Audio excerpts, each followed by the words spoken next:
Peace and blessings, everyone. This is Losani with the Goddess Key. Today is Friday, December 4th, 2020, the day of Venus. And the card that was pulled today is Footprint Directions. And the card reads, you have been wondering which way in life you should go, and concern regarding family, career, or life purpose have arisen. The answer is this. Go towards that which brings you closer to the divine. Seek that which truly feeds your soul, for this will show you the road to tread. Be careful, however, to understand what that truly means. The ego has a wonderful way of tricking you into dreaming up get-rich-quick schemes.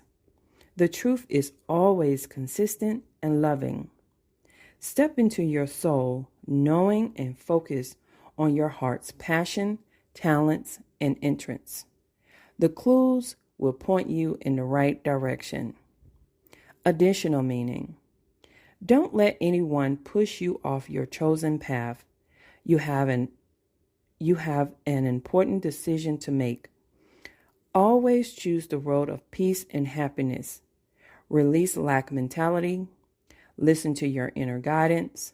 You are on the right path. Okay, so that was for today. Again, please visit my website, thegoddesskey.com. Follow me on Facebook and Instagram at thegoddesskey333. And until next time, peace and blessings.